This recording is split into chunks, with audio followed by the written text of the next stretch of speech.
My mother-in-law grabbed my passport and set it on fire. I watched as it burned quickly, turning into ashes. "Now you can't go on vacation to St. Bart's," she said. "What?" I stammered. "You're a stranger here, so you're staying put," she replied. I looked at my husband and mother-in-law, both grinning at me. I was horrified by their cruelty. I suspected they were up to something, but I never thought they'd go this far. I thought, feeling a mix of anger and disbelief. Their triumphant, sickening giggles filled the room. I took a deep breath and told them the truth. "My name is Tyra, and I'm 29 years old. I studied linguistics at the university. Since graduating, I've been diving deeper into the world's languages and cultures, sharing what I learn with others. The organization I work for often sends me abroad for different activities. When I go, I'm usually away for a few months at a time. When I first started this job, I honestly thought marriage was out of the question for me. But when I returned to my home country at the age of 26, I met Corey, who later became my husband. I would only see him for a few months at a time as my job required me to travel back and forth from one place to another. Once I'm assigned, I wouldn't see him again for a few months. In the meantime, we continued to exchange phone calls and emails. 2 years passed in this way, and when I was 28 years old, we got married. A year after we got married, I still spent half of the year abroad, so my husband and I were still separated. I am grateful to him for choosing to marry me. I am on my way home from the airport right now. Today is the first time I can see my husband in 5 months. I should be tired, but my steps back home are light. My walking speed gets faster. When I arrived, my husband wasn't home yet, so I started cleaning up the mess. I always tell him to keep the room clean, but it's quite messy here. Normally, this would be the cause of a fight, but today I can forgive him. After all, I'm going to see him for the first time in 5 months. I am in the middle of cooking when I hear the front door open and my husband comes out into the living room. I rush over to him. "Corey, welcome home. Good to see you, Honorable." "Oh, hey, Tara. You're home. This is supposed to be today?" "What? Is that all you can say? We haven't seen each other for 5 months." "All right, but we've been living like this for a long time, so I'm used to it." "What? Can you at least say you missed me or something?" "Right. What? I'm tired. Anyway, is dinner ready?" "Yeah, just finished cooking it. Let's eat." Eating with my husband for the first time in months is the most delicious meal in the world. Normally, I would be satisfied with that, but this day I felt a little different. "Hey, Corey, why do you keep looking at your phone?" "What? What's wrong with that?" "Nothing is wrong, but I'm finally home, you know. You've been looking at your phone, and you haven't talked to me at all. We've been communicating by phone and emails all this time, haven't we?" "That may be true, but it's been a long time since we've seen each other like this. So why?" I'm so angry at my husband's attitude that my tone of voice is getting stronger. It seems like that comment triggered my husband's anger. He stood up, put his phone on the table, and glared at me. "You know what? You were just on a plane, but I'm tired from work. Got it? Whoa, wait a minute. I jumped on the plane right after work, too. Don't talk to me like that. I didn't ask you to do that. You just rushed home on your own." "What? You don't have to say it like that. I missed you, you know." "Just saying I didn't ask you to come home. If you're going to be like that, don't come back at all. You're annoying, Tyra." He slammed the table and got up with a bang. He left the living room without even touching his dinner. What's the matter with him? Why did he talk to me so coldly? I haven't seen him for a long time. Was I the only one who was happy to see him? What's the point of rushing home? Tears streamed down my cheeks and dripped onto the table. The reunion with my husband had turned out to be even sadder than I had imagined. The next day, his attitude did not change. When I said good morning to him as soon as we saw each other, he gave me a cold stare. "I envy you, you know. You can just laze around at home all the time while you are over here. No, that's not true. I have a lot of work to do, actually, like summarizing our activities and looking over materials for the next training session. There's a lot to do, more than you know. Either way, it's something you can do at home. I'm really jealous you get to spend half the year like that. I wish I had a cushy job like that. Hey, you don't have to put it like that. Well, I'm just a company man, so I gotta go to work. You relax here, princess. What the hell? Hey, Corey. Ignoring me, my husband left the house. We had a few fights before our marriage, but my husband had never been this sarcastic to me. This was the first time I was so confused by his words and actions. I wondered if my husband's words were holding me back. I was thinking to myself if there was anything I could do to help the situation. While I was reading work-related materials, I decided to clean the house. As I was vacuuming the room and changing the beddings, my phone rang with an incoming call. I checked the screen, and there was my mother-in-law's name. With a bad feeling, I answered the call. Hello, Tyra here. Long time no see, Tyra. I heard you're back. I heard you came home yesterday. Yes, and I heard you said something bad to Corey. He was quite angry. I'm sorry, but it's nothing that would bother you, you know. Well, listen, I've been thinking, since you are here, why don't we go on a trip with the whole family? What? I couldn't help but let out an unexpected sound. Without my response, my mother-in-law continued, Actually, I was just talking with my husband about going to St. Bert's Island, and then Corey started saying he wanted to go with us. What? That's... So, Tyra, you are used to going abroad, right? I wonder if you could help us with hotel reservations and stuff. Me? Or maybe you can't hear what your mother-in-law is asking you to do. I felt my mother-in-law's voice getting colder. She doesn't really want to travel with me. Know that. She just thinks it would be more convenient for her since I'm used to traveling abroad. I knew my mother-in-law did not think well of me because she had been sarcastic toward me ever since we first met at the wedding reception. It's been 2 years since we got married, and it's still the same. I often received messages from my mother-in-law while I was working abroad. How can you be a wife and be away from home for months at a time? If you don't take care of the house, I'd rather have my son marry another woman. It was a mistake to allow him to marry a woman like you. That's what my mother-in-law used to text me. So I didn't have a good feeling when I got the call, but I never thought I would be taken advantage of for a family vacation.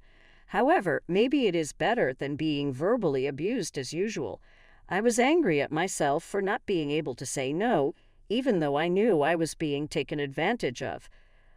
A few hours later, my husband came home from work and was in a better mood than he was this morning. He threw his briefcase on the sofa, and with a big smile on his face, he called out to me, Mom called you, didn't she? We can take you on a trip to St. Bert's. Yeah, I heard, but you know, what? You're not thinking of turning it down, are you? Mom asked you to come with us. I know, but why don't you just go with your mom and dad like you originally planned? As soon as I said that, my husband's eyes changed. He clicked his tongue, and his attitude changed to one of intimidation. You need to learn to read between the lines. The only time you'll be of any use to us is when we go abroad. You don't have to talk like that. It's true, isn't it? Anyway, you booked all the flights and accommodations, and as you probably know, everything should be under my name. What? Corey, you are going to pay for the whole trip? What are you talking about? You and I will split it 50-50. It's a small price to pay to show some respect to our parents. What is that? If you've got time to laze around at home, make a reservation now. This is wrong. I don't want to. What are you mumbling about? My husband took a beer out of the fridge and drank it down in one gulp. I have so many things on my mind, but I don't know what kind of repercussions I will receive if I rebel. I felt ashamed, but I had no choice but to do as my husband and mother-in-law told me to do. I made all the arrangements for the flights and accommodations for the trip to St. Bart's. just as my husband had told me to do. On the day of the trip, I was going to pick them up at my parents-in-law's house and go straight to the airport. Just a few days before our trip to St. Bart's, I couldn't sleep, and when I woke up in the middle of the night, my husband, who was supposed to be next to me, was not there. I went to the living room and heard his voice. Apparently, he was on the phone with someone. "Oh, it's okay. It's all okay, Mom. I'll be there first thing in the morning as planned. Mom, please do the passport thing anyway. Seriously, I am looking forward to it. I'll make sure to introduce her to you when I get back." I felt a little stuck on some of the things he said. Passport, introducing her. He said Mom, so I'm pretty sure it was my mother-in-law on the other end of the phone. There's definitely something going on between my husband and my mother-in-law.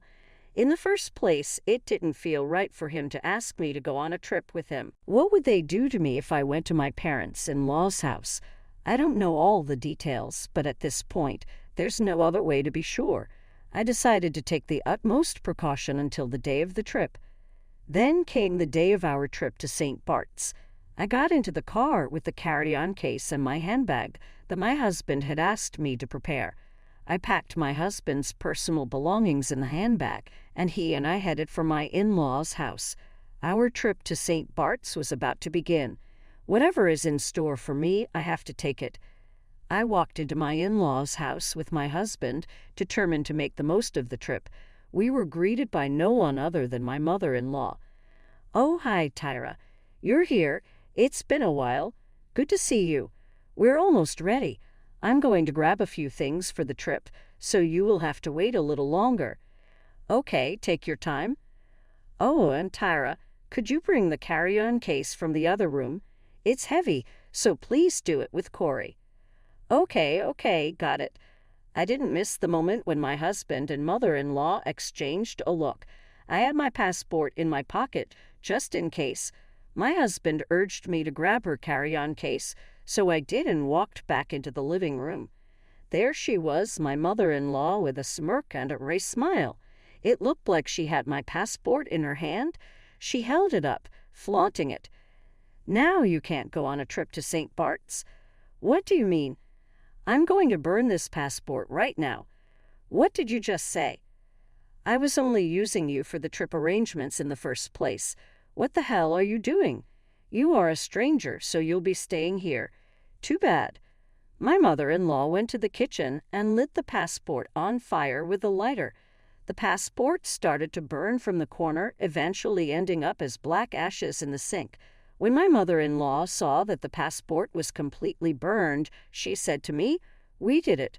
My husband jumped up and down with joy. "Yeah, Mom, we made it." "No, it's just the three of us on this trip. We'll be able to meet Corey's new girlfriend when we get back, right?" "Yeah, I've already arranged that. We don't need this useless woman anymore." "That's my son. You know when something is not working." He took his cell phone out of his pocket and showed me some pictures. They seemed to be pictures of him and the woman he had been having an affair with. He looked down at me with a triumphant look on his face and said, "I am not divorcing you for the sake of my reputation, but you're staying here during our trip. When we come back, I'll move in with her and you can go away." Taking my husband's lie as a cue, my mother-in-law began to laugh maliciously. The look on their faces was nothing but evil. At that moment, I knew for sure that I didn't deserve to be a part of a family with these people any longer. I grinned and said to them, "By the way, whose passport is that?" "Huh? What are you talking about?" "Of course, it's yours." "I took it out of your handbag, so it's your passport?" "I am so sorry, my passport is right here." "What? Why? It can't be." I took my passport out of my pocket and flashed it in front of her. My mother-in-law saw this and opened her mouth as if in a panic. "That's not possible." "No, this is my passport for real. See." My mother-in-law must have sneaked into my handbag and assumed that the one passport in it was mine. How could she burn it without checking it, even though she was planning to do something evil? Wait, whose passport did I burn then? I guess it was my husband's passport that was in there. So this means that it was your son's passport that you burned earlier. Unfortunately, at these words, my mother-in-law turned pale and started shaking. My husband started to blame her mercilessly. "Hey, Mom, what have you done? I told you to be careful. I only found one passport in her handbag. Who would think it would belong to her?" "I don't give a damn. You didn't check. That's why this happened. You're saying it's my fault. If you had checked from the beginning, I wouldn't have made this mistake. What the hell?" The next thing I knew, they were blaming each other. I was beyond angry and disgusted at the sight of them. "Hey, Tyra, do something." My husband started yelling at me, but I was not to be outdone. "Seriously, where do you come off telling me what to do? You cheated on me behind my back. How dare you? You and your mother are both disgusting human beings." "Hey, who do you think you are talking to?" "I'm talking to you and your stupid mother. You don't think I'm going to let you get away with this, do you? I'm telling you, you're going to pay me back exactly what you owe me. I'll make sure you pay for the affair and all the abusive words your mother gave to me, so be prepared." Then my father-in-law came down from upstairs. "What's going on? What are you doing?" When I told him everything, he was furious about what had happened. The trip was canceled, and my mother-in-law got a divorce. My husband was disowned by his father and never allowed to come home. I consulted a lawyer and divorced my husband. In addition, I demanded alimony from him and my ex-mother-in-law. They had to pay alimony in one lump sum. Corey also had to pay for the cancellation of her entire trip to St. Bart's. They are the type of people who don't make savings. Of course, there was no way they could pay the alimony in one lump sum. In the end, they managed to repay all the money by borrowing money. Now my ex-husband lives with his mother.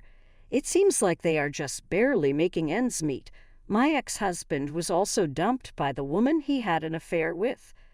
I've moved out and am using the alimony money to rent a condo. Living alone is great. After enduring cheating and bullying, I went through a lot of hardships. Now I'm free from all of that and truly enjoying my life. I want to keep traveling to different countries, learning about their cultures, and sharing those experiences.